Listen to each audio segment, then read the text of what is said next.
ಸ್ನೇಹಿತರೆ, ಅಯೋಧ್ಯ ರಾಮ ಮಂದಿರ ಅನ್ನೋದು ಕೋಟ್ಯಾಂತರ ಭಾರತೀಯರ ಕನಸು. ನಿಜ.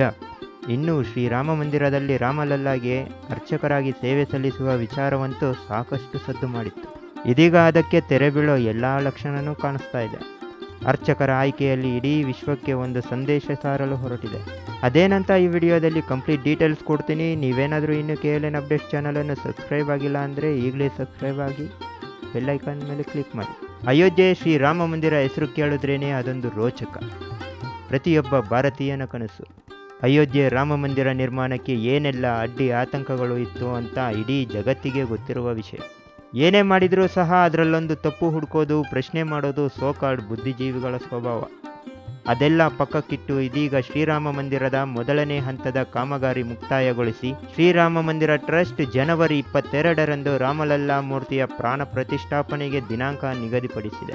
ಶ್ರೀರಾಮಲಲ್ಲಾ ಮೂರ್ತಿಯ ಪ್ರಾಣ ಪ್ರತಿಷ್ಠಾಪನೆ ಸರಿ, ಸ್ವಾಮಿಗೆ ಅರ್ಚಕ ಸೇವೆಯನ್ನ ಸಲ್ಲಿಸೋರು ಯಾರು ಅನ್ನೋದೇ ಬಹಳ ಚರ್ಚೆಗೆ ಗ್ರಾಸವಾಗಿತ್ತು. ಬ್ರಾಹ್ಮಣರು ಮಾತ್ರ ಅರ್ಚಕರಾಗಿ ಇರಬೇಕಾ, ಹಿಂದುಳಿದ ವರ್ಗದವರು ಇರಬಾರ್ದಾ ಅನ್ನೋ ವಿಚಾರವನ್ನ ರಾಜಕೀಯವಾಗಿ ಸಾಕಷ್ಟು ಮಂದಿ ಟೀಕೆ ಮಾಡಿದ್ರು. ಯಾರು ಏನೇ ಟೀಕೆ ಮಾಡಿದ್ರೂ ಸಹ ಶ್ರೀರಾಮ ಮಂದಿರ ಟ್ರಸ್ಟ್ ಏನು ಅಂದ್ಕೊಂಡಿತ್ತೋ ಅದನ್ನ ಮಾಡೇ ತೀರುತ್ತೆ ಅನ್ನೋದನ್ನ ಮತ್ತೊಮ್ಮೆ ಸಾಬೀತು ಮಾಡಿದೆ. ಅಯೋಧ್ಯೆ ರಾಮ ಮಂದಿರದಲ್ಲಿ ಹಿಂದುಳಿದ ವರ್ಗದವರಿಗೆ ಅರ್ಚಕರಾಗಿ ಸೇವೆ ಸಲ್ಲಿಸಲು ಅವಕಾಶ ಇದೆಯಾ ಅನ್ನೋದಕ್ಕೆ ಇದೀಗ ಉತ್ತರ ಸಿಕ್ಕೋ ಲಕ್ಷಣಗಳು ಬಹಳಷ್ಟು ಕಾಣ್ತಾ ಇದೆ. 24 ಅರ್ಚಕರ ಹುದ್ದೆಗೆ ಸುಮಾರು 3,000ಕ್ಕೂ ಹೆಚ್ಚು ಅರ್ಜಿಗಳು ಶ್ರೀರಾಮ ಮಂದಿರ ಟ್ರಸ್ಟ್ಗೆ ಬಂದಿದ್ದವು. ಅದರಲ್ಲಿ ಅರ್ಚಕರ ನೇಮಕಾತಿಗೆ ಇದ್ದ ವಿಧಾನಗಳ ಪರೀಕ್ಷೆಯಲ್ಲಿ ಪಾಸಾಗಿ 24 ಅರ್ಚಕರನ್ನು ಆಯ್ಕೆ ಮಾಡಿದೆ. ಕೆಲ ವಿತಂಡವಾದಿಗಳ ಪ್ರಶ್ನೆಗಳಿಗೆ ಅರ್ಚಕರ ನೇಮಕಾತಿ ಪ್ರಕ್ರಿಯೆ ಪೂರ್ಣಗೊಳಿಸಿ ಶ್ರೀರಾಮ ಮಂದಿರ ಟ್ರಸ್ಟ್ ಸರಿಯಾದ ಉತ್ತರ ಕೊಟ್ಟಿದೆ. ಹಾಗಾದ್ರೆ ಏನು ಉತ್ತರ ಕೊಡ್ತು ಅಂತ ನೋಡೋದಾದ್ರೆ, ಯಾವ ಸಮುದಾಯವನ್ನ ದೇವಾಲಯದ ಗರ್ಭಗುಡಿ ಆಚೆ ಇರಿಸಿತ್ತೋ, ದೇವಾಲಯಕ್ಕೆ ಪ್ರವೇಶವಿಲ್ಲ ಅಂತ ಜಾತಿ ಲೆಕ್ಕಾಚಾರದಲ್ಲಿ ಹೊರಗಿಟ್ಟಿತ್ತೋ,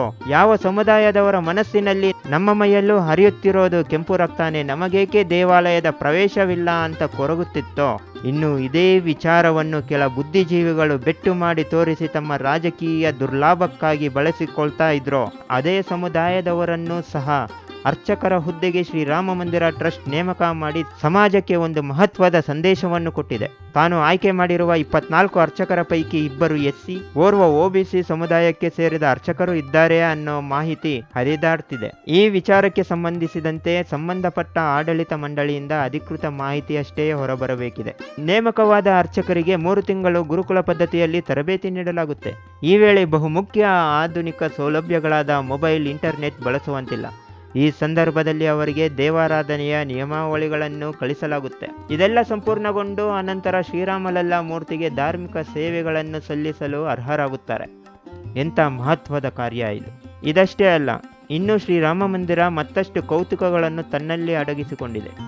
ಶ್ರೀರಾಮಲಲ್ಲಾ ಮೂರ್ತಿಯ ಪ್ರಾಣ ಪ್ರತಿಷ್ಠಾಪನೆಯ ದಿನಗಳು ಹತ್ತಿರವಾದಂತೆ ಒಂದೊಂದೇ ವಿಚಾರಗಳು ಬೆಳಕಿಗೆ ಬರುತ್ತಿದೆ. ನೋಡಿದ್ರಲ್ಲ ಸ್ನೇಹಿತರೆ, ಇಂತಹ ಮತ್ತಷ್ಟು ಇಂಟ್ರೆಸ್ಟಿಂಗ್ ವಿಚಾರಗಳನ್ನು ನಿಮ್ಮ ಮುಂದೆ ತರ್ತೀನಿ.